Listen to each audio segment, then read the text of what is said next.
procuradorias legislativas são os órgãos responsáveis pela orientação e representações jurídicas das câmaras municipais, tendo papel fundamental na defesa daqueles direitos específicos e institucionais que são chamados de prerrogativas. No programa de hoje, vamos falar sobre a atuação e as atribuições do setor judicial da Procuradoria da Câmara Municipal de São Paulo. Aqui comigo eu tenho o prazer de receber a doutora Maria Nazaré Lins Barbosa, que é procuradora-chefe da Câmara Municipal de São Paulo, e o doutor José Luiz Levi, procurador supervisor do setor judicial, também da Câmara Municipal de São Paulo. Primeiramente, gostaria de dar as boas-vindas a ambas. Doutor Levi, é um prazer. Prazer é todo meu. Doutora Nazaré, mais uma vez, obrigada por estar aqui com a gente. Obrigada pela oportunidade. Eu vou começar com o doutor Levi para falar um pouquinho dessa questão judicial, jurídica mesmo, aqui dentro da Câmara Municipal, não é? São muitas as ações que envolvem a Câmara Municipal do ponto de vista da justiça, elas ocorrem com frequência. Qual a sua percepção? Não são assim tanto em número, tá? Porque as ações contra a Câmara, elas são, sobretudo, complexas. São ações diretas de inconstitucionalidade contra leis municipais editadas pelos vereadores, votadas pelos vereadores, sancionadas pelo prefeito. E, portanto, são ações que discutem questões de fundo e que exigem uma análise profunda. E depois tem mandados de segurança também, que discutem questões relativas ao processo legislativo, a questões de votação. Normalmente são sindicatos ou os próprios vereadores que discutem a validade das votações, e que são questões complexas, regimentais, etc. Não é um volume imenso, mas é um volume razoável e exige de nós um trabalho intenso. Além disso, tem questões também que o Ministério Público questiona as leis. O Ministério Público acompanha muito também o trabalho do Legislativo Municipal. Até para a gente esclarecer para o público, não é? Porque são termos bem jurídicos, ações diretas de inconstitucionalidade tem a ver especificamente com a Constituição brasileira, que é a lei principal do nosso país, né? Tudo tem que obedecer à Constituição, né, doutora Nazaré? Por exemplo, uma das questões, né? Há uma iniciativa do vereador para propor projetos de lei em relação a muitos assuntos, mas algumas matérias são reservadas ao prefeito, ao chefe do Poder Executivo. Então, por exemplo, nós tivemos uma lei de iniciativa parlamentar que promoveu um serviço de zeladoria em parceria com a iniciativa privada para melhorar as praças da cidade de São Paulo, uma lei que ficou conhecida como Cidade Linda. E era uma lei de iniciativa parlamentar. Aí se questionou, mas não seria algo reservado ao prefeito, o serviço de zeladoria urbana? Não, a gente conseguiu defender a lei da Cidade Linda aqui em São Paulo. E quem que faz esse questionamento, doutora Nazaré? Muitas vezes é o Ministério Público quem propõe uma ação direta de inconstitucionalidade, o Procurador-Geral de Justiça do Estado de São Paulo. Outras vezes são sindicatos, entidades representativas de classe. Por exemplo, né, nós tivemos uma lei recentemente, o doutor Levi atuou aí intensamente para defender, né, a constitucionalidade de uma lei municipal de iniciativa parlamentar que vedava na cidade o manuseio, a utilização de fogos de artifício com ruído, fazendo barulho, né?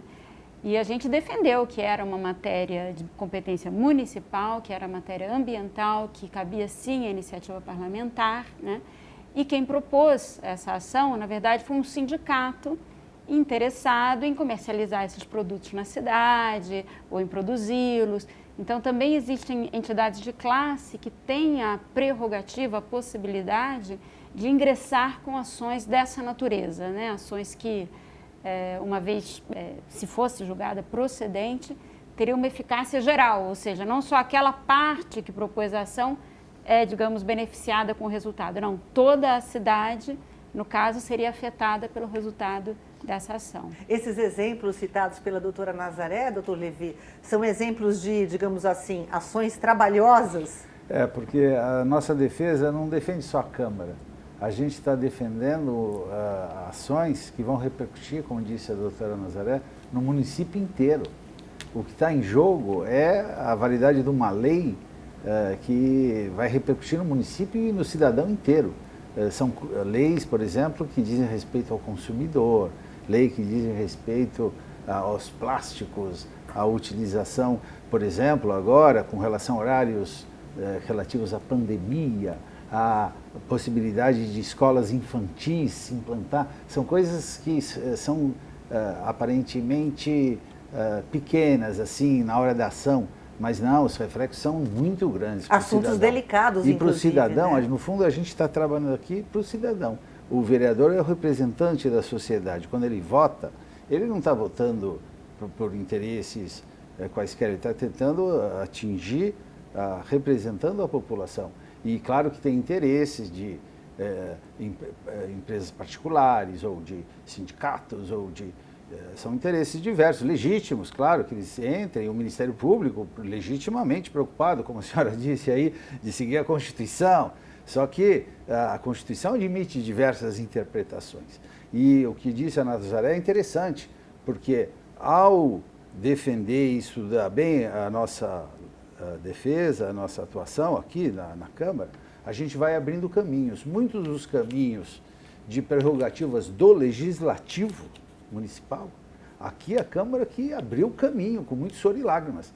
E se a gente não ganha aqui no Tribunal de Justiça, a gente vai no Supremo. E já tem até repercussões gerais que chama caminhos novos reconhecidos pelo Supremo, que nós abrimos caminho no sentido de aplicar esse entendimento para o país inteiro, ou seja, que o Supremo definiu que a Câmara tem sim, quaisquer câmaras municipais, prerrogativas de legislar sobre determinados assuntos. Mas a gente exerce a nossa função aí com muito gosto, tem uma equipe de vários procuradores, né? Não são tantos assim, mas são 4 procuradores lá na nossa procuradoria que a gente procura atender todas essas demandas.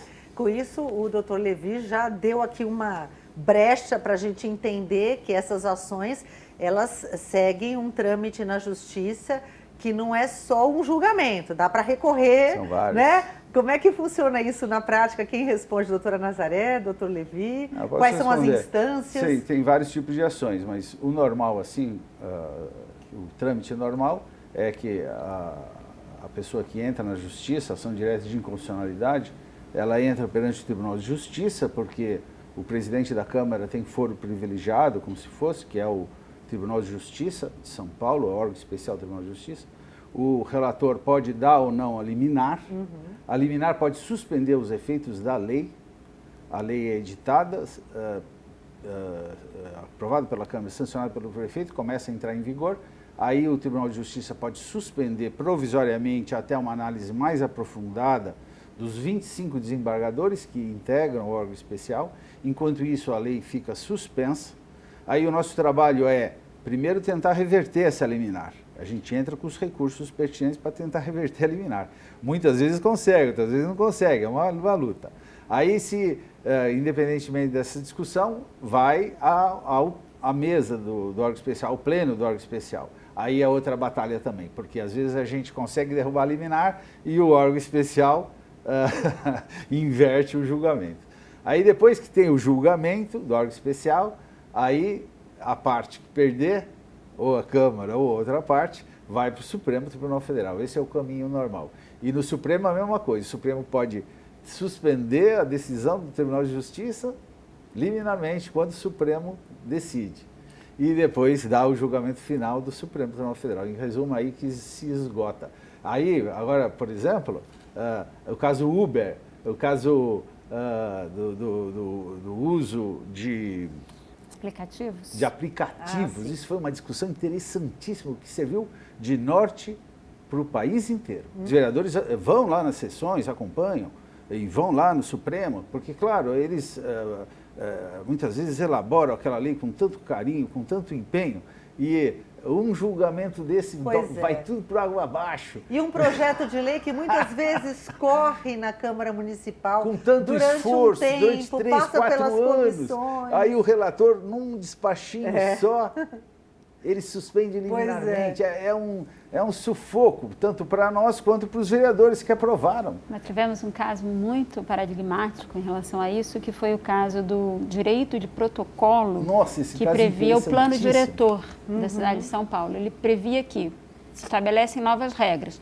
mas para quem já tinha protocolado antes da nova regra o seu pedido já para ser apreciado, teria direito a observar as normas vigentes antes da edição do novo plano, né? Era o direito de protocolo, que a gente sustenta por N razões, por várias razões, que é legítimo essa previsão, que é legítima essa previsão. Mas o Ministério Público, no caso relacionado à promotoria de urbanismo, entendeu que não, porque o novo plano diretor ele era mais restrito em relação a algumas questões ambientais. Então, para quem tinha o direito de protocolo, segundo as regras anteriores, teria um pouquinho mais de flexibilidade em relação às normas ambientais do que as normas que passaram a viger com o novo plano. Pois bem, houve uma liminar. Isso prejudicou o mercado imobiliário na cidade de São Paulo de uma maneira absurda. E entre que houve a concessão da liminar e o julgamento, houve vários meses. E depois fizemos lá sustentação oral, previmos assim todo o possível, né, para defender a validade da norma e conseguimos depois, por maioria, não foi unânime, mas conseguimos reverter essa liminar e o plano diretor, então, ficou vigendo tal como nós havíamos aprovado em relação a esse ponto. Isso tudo para o público entender, não é? Como é que são os bastidores aqui da Câmara Municipal do ponto de vista jurídico. Eu vou fazer um breve intervalo agora, mas a gente volta rapidinho, não saia daí.